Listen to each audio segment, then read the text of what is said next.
ایک भेड़िया शिकार की तलाश में इधर उधर घूमते घूमते एक गार के पास पहुंचा, जहां से ताज़ा गोश्त की महक आ रही थी। भूख और ऊपर से ताज़ा गोश्त, इससे रहा ना गया और वो गार के अंदर चला गया। जब वो गार में पहुंचा तो इसने अपने दोस्त चीते को बकरी खाते हुए देखा तो हैरानी से बोला, अरे तुम कहाँ गायब थे इतने अरसे से? बड़े मज़े आ रहे हैं, अकेले ही पूरी बकरी खा रहे हो।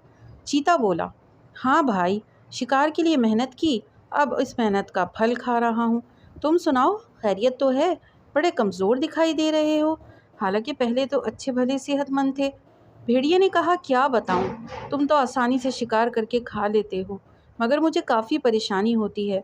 करीब के गांव से रोज़ाना जंगल में बकरियों का एक रेवड़ घास चढ़ने आता तो है, मगर रेवड़ के साथ बहुत से मोटे ताज़े कुत्ते होते हैं, इसीलिए मैं इनका शिकार कर नहीं पाता। चीते भाई, तुम मुझे कोई आइडिया दो कि मैं किस तरह इन बकरियों का शिकार करूं और वापस पहले जैसी सेहत बना सकूं। चीते ने कहा, मेरे जहन में एक आइडिया है। मैंने जो बकरी खाई है, इसकी खाल तुम ले लो और कल सुबह इसे पहनकर बैठ जाना।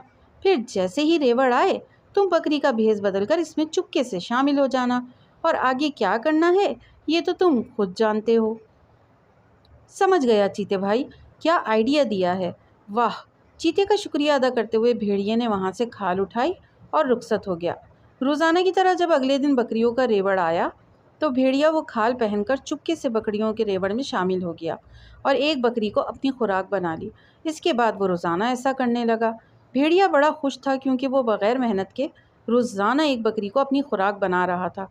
कुछ दिन गुजरे तो मालिक को बकरियों के कम होने पर तशवीश हुई, मगर इसको समझ में नहीं आ रहा था कि सिक्योरिटी होने के बावजूद बकरियां कम कैसे हो रही हैं। मालिक ने सिक्योरिटी की जिम्मेदारी एक चालाक लोमड़ी को सौंप दी। चालाक लोमड़ी चुपचाप रात को बकरियों के बाड़े में गई, जिस वक्त सब बकरियां आराम कर रही थी। वो दूर से बैठी एक एक बकरी को बगौर देख रही थी कि अचानक इसकी नज़र एक बकरी पर पड़ी जो एक आंख से सो रही थी।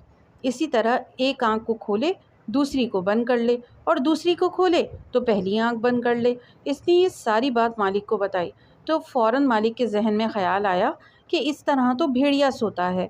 इसने फ़ौरन अपने अमले की मदद से धोखेबाज भेड़ियों को पकड़ लिया।